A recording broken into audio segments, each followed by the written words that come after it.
Hello, everyone. This is Shelley Balara, and I hope everybody had a Merry Christmas. I know my Christmas was pretty, decent. I had to work, but I got off at 4:30, so that was cool. So we really just celebrated on Christmas Eve. I cooked some gumbo, and we opened up presents and everything like that. That was good. My son was sick, so he gave it to me. I'm sick now. And I knew I was coming down with something because I kept my throat was itchy. But today is Friday,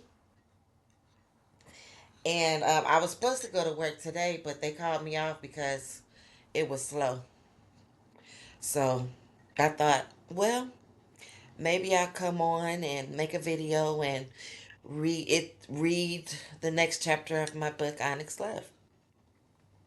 The first chapter, nobody really looked at it. I only got 30 views. But that's okay because, maybe the more the book progresses, the more people, somebody will tell somebody and maybe they'll come and listen. But if I could just entertain just a couple of people, that's cool, you know. But I'm going to finish the book and I don't care how many people look at it. So, anyway, how are you feeling? I mean, most of the time you're probably going around asking everybody, how are you? Hi, how are you? You ever like when people come up to you and say, when people come and say, hi, how are you? What if you just started telling them how you really felt? Would they stick around? Probably not. They probably be like, this woman's crazy. But anyway, the second chapter, chapter two. Chapter two is kind of short. So I was thinking maybe I'll read chapter three too, because it's kind of short also. But I was just thinking me getting started on YouTube and everything like that, I don't have many subscribers. Like I only have 13 subscribers, and I did a short on Holly Johnson's hearing, and that got like almost 400 views. But nobody went to go and look at the other videos or subscribed. So I'm like, dang, it's hard out here for on the YouTube streets. But I'm gonna keep continuing because I enjoy it. And maybe when I get some more subscribers, I will go live. I was thinking at the end of the book Onyx Love, after I finish reading it, I will go live and then have people ask me questions and maybe interact with everyone like that. If I get some more subscribers or anybody interested in my book. But anyway, if you like this book, I have two other books, Quiet in the Storm and Rosebud. All my books are based the main character is the title. So Quiet in the Storm is Quiet, she's the main character. Rosebud, Rose is the main character. Rose was taken from Quiet in a Storm because everybody wanted to know about Rose. So I wrote a book about her, in which I don't know why people, I don't know why people liked her so much. She was a villain, but I guess people like, sensationalism. But yeah, you can get Quiet in a Storm. People love Quiet in a Storm. That was my first book. You could get Quiet in a Storm on Amazon, and you can get Rosebud.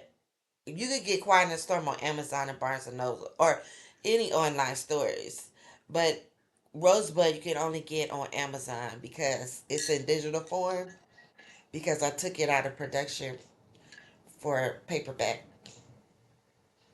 Uh, so you can't get that anywhere else but Amazon. But anyway, I'm just going to ease back. I have my comfy blanket, and I hope you're comfortable. Sit in your nice chair, your nice couch, or even just get in your bed like me. I have my glasses because I can't see sometimes, you know that. But here we go. Chapter 2. What does breaking up look like? Looking out the window of my office and enjoying the view lackluster at this point. I was in a new cycle of my life. I chose to embrace it instead of fighting it. Do you have the artist list? Julie asked as she sat on the side of my desk. We had a showcase tonight, but my head my head was not in it at all. I did not want to let Julie know I was not on my game, so I lied. Yes, I just have to print it out. I will put it on your desk before 12 noon, I replied. I love Julie. She was on the ball. Her husband owned his own production company and was a great producer. He mostly produced artists because they believed that's where the money was.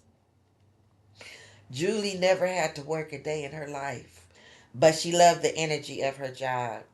It made her feel happy. Julie had olive skin with a thin frame. She always wore light, airy clothing, linens and things. I always was impressed by her style. Julie's clothing was never overstated, even though she had very expensive taste. Julie's hair was always cut short in the most up-to-date do. She was classy. Julie walked to my office door and closed it. She was theater. What's wrong? And don't give me the runaround, Julie asked in a quiet tone, as if she was finding out one of the FBI's top secret missions. I looked at Julie. I wanted to tell her everything, but I just wanted to push my emotions down. Forget about the feelings I felt for Leon and move on. I did not want to rehash us. It just fed our breakup more life. I just wanted to put it to rest in a shallow grave. I would be lying if I did not say it was slowly killing me. Moreover, when I die, I pray I die fast. I also wanted to tell her how it killed me not to talk to him every day and how the duplex seemed cold and lonely. Everything is fine, my dear. I lied again.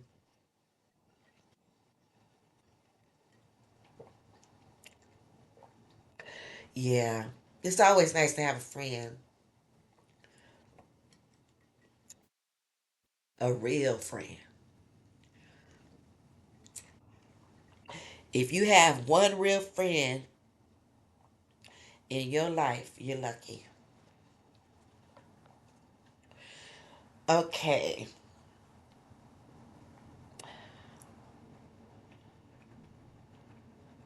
for some reason, lying became my rite of passage. Julie looked at me with the expression, I know what's going down. All right, Annie, I'm here if you need me. I looked at Julie and almost snapped my neck. I'm okay. I roared from the lioness in me. Fine, just wanted to let you know ahead of time. I am giving a party this weekend for Keith. It is my hubby's birthday. I am expecting you there. Julie smiled, showing her pearly whites while she quickly changed the subject. I was not in the mood to party, but I had to show my face. If I wanted joy, I had to find it. It was not going to be in my bedroom with the flicker of Grey's Anatomy. I wouldn't miss it, I replied. Julie opened the door and walked out. I had a lot of work to do. In addition, I had to make it home so I could change. Crap. I just put a big hole in my stocking. I pressed the print button on the computer. I needed to give the artist list to Julie.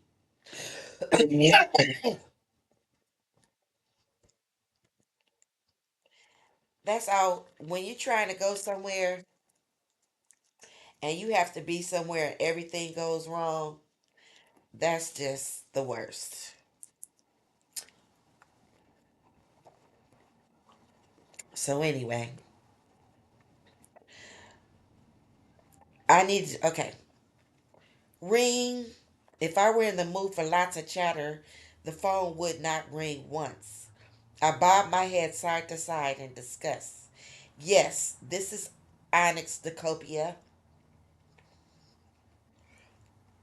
I bit my lip as I answered my office phone. It was Boss Lady. She wanted me to go over some budget discrepancies. I am on my way, I replied as I hung up the telephone and grabbed the artist list out of the printer. I swung by Julie's desk and handed her the list as I rushed off to Boss Lady's office. I knew going over the budget for the up and coming tours was going to take a lot of time. I did not know that I would not have time enough to go home and change my outfit. I had to drive all the way through Hollywood and traffic was going to be murder. I walked out of the office and the Lord must have been punishing me because it was raining. Not only did I not have an umbrella, but the top was down on my convertible BMW and the wind was blowing the dirt from the construction site across the street. The humidity was not my friend as my hair started to swell like Angela Davis. I tried to call Julie, but the cell reception was a mess in the hills. I opened my door and my seats were all wet. I grabbed an old Billboard magazine from the back seat and placed it on the driver's side. As I sat down, I heard a splash. This was not going good. I head up Highland Avenue as I tried to pull my top up. Of course, it only went up halfway as I drove down Sunset Boulevard at top speed. I could feel the anger of the gods crashing down on me. I kept asking, what have I done to deserve this? I wiped the driest parts of my face. I looked at my watch as I finally pulled into valet. It was 7:30. I had 10 minutes before the first act was supposed to go on stage. I grabbed my purse and cell. I went to the artist entrance as I felt the stares of the onlookers.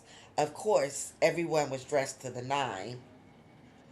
Here I was in my black Donna Karen suit, which not have looked half bad if it was dry and clean, but this was Hollywood, and the show must go on. In haste, I walked past the security guard. Why did I do that? Excuse me, do you have a pass? I almost ignored him until I realized he was talking to me. Oh, honey, I am with Us Records and I don't have time for this, I said with a blase confidence as I started to move through the crowd. All I heard from behind my head was, "We got one." Before I could take another step, security came from all ends of the earth, grabbing on me as if I was some kind of criminal. "Hey, I'm legit," I yelled as one of my shoes slung across the room. "Let me show you my badge. It's in my purse." I got loose and untangled while the run in my stocking became a hole the size of Texas. What? What's a mess? Is all I heard from a woman standing over me. As I looked up, there was Leon standing with Stephanie, looking at me in disgust. If my day could get any worse, here it was, manifested in all its glory. Mm, mm, mm. Well, no need for me to fix my hair. This was the new style. No need to wipe the dirt off my wet skirt. I was going for the grunge look. Here, here, here, here, I said annoyingly as I grabbed 4 pieces of ID from my big giant purse as if one piece was not enough. I guess I was just trying to find my dignity. The security quickly dispersed as I heard a wail of apologies, in which I had no need for them at this time. I stood up and greeted my 2 best friends as Leon went to the other side of the room to fetch my other shoe, as if I asked him to. Do not look like you do not have it all together. Keep your head up. This is the moment Tupac was singing about. Keep your head up, I said to myself. Hello, Stephanie. How are you these days? I greeted Stephanie as I took off my jacket and put my purse on my shoulder while I sucked and puckered my lips like my granny did when she wasn't feeling the situation. Better than you, Stephanie replied in a smug tone. Was she talking to me? Did she not know that I knew crazy? And we were having coffee on the ride over here? Onyx! I heard my name from across the room. Onyx, there it was again. Did not whoever that was know it was me and her in a ring alone and I was about to win a purse of $2? Stephanie and I stared at each other, eye to eye, woman to woman, around and around. The invisible camera panned on us in between the illusionary spotlight in my mind. Onyx! What? I shouted out as I never turned my head to see who was calling my name. I finally turned away from my war days. It was Julie coming down the stairs like Wonder Woman in silk. All she needed was a cape. Julie walked over to the mess that was I, just as Leon walked in my view with my shoe in hand. Leon, your set is next. You need to get to the stage, Julie stated. Leon looked like he wanted to open his mouth. I just grabbed my Jimmy Choos. Leon, I stated his name as I acknowledged his act of pity for me while I limped in the opposite direction of the stage.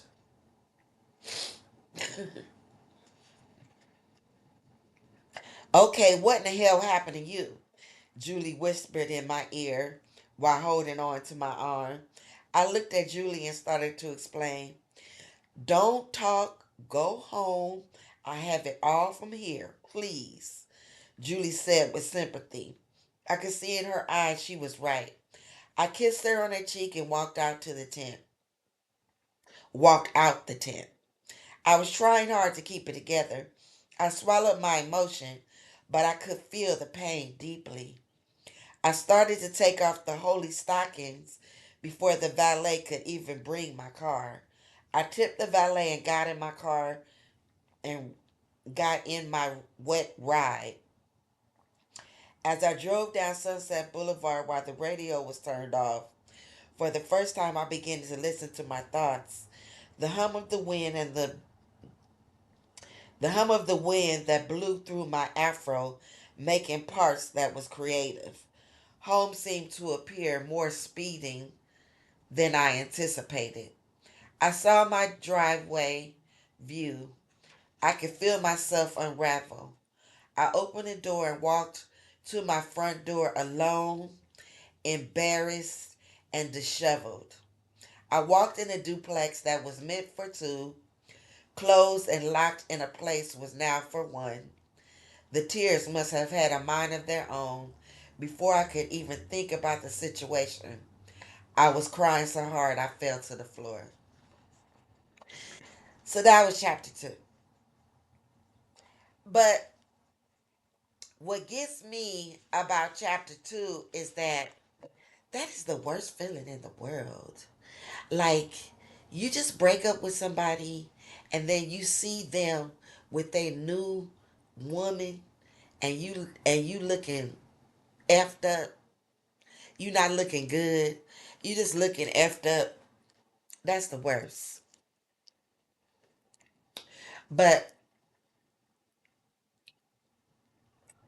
you know, I like how she was like, okay, so this is what's up, and I'm going for the new style. She was like, let me stand up and just own this. So anyway, that's chapter 2 of Onyx Love, and I don't know if I should read chapter 3 or not. Let me see. Let me see what's going on in chapter 3.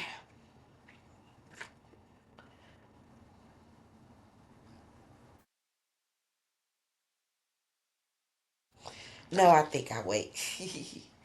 Anyway, so I hope you're having a wonderful Friday. And I don't know if I told you, but um, you know, it's many ways you can support my channel. Excuse me. You can press the like button. Please subscribe because I would love for you to be a part of the community, the Shelley Balara Live community. And you can also share. You know, when you're monetized on YouTube, people can give you super chats and stuff like that, which are like tips. So that's why I have my Cash App up because I don't have super chat status. But if you don't want to give money, you can like my channel, you can subscribe to my channel, and you can share my content. Because I'm trying to build my channel up and I need subscribers. But after I finish reading the whole book of Onyx Love, I hope I gain more subscribers so I can do a live, excuse me, and go live and interact with, you know, you guys, um, about the book. I mean, I done like many like meet and greets, with different book clubs and things like that. And what really gets me is when they always say, you know, what part of this was you? What part of this was you? I guess some of it, I mean, I guess none of the book is about my life, but I guess different parts of my personality or situations that weren't exactly like that, I guess I do right. But for the most part, you know, it's my imagination. So, anyway, I hope you have a happy Friday and thank you for taking this time. I don't want to be too long because it seems the shorts, people have, they don't want to look at long videos. So, anyway, thank you for joining me and I'll come back next Friday for the reading of chapter 3. All right. Have a good day. Bye.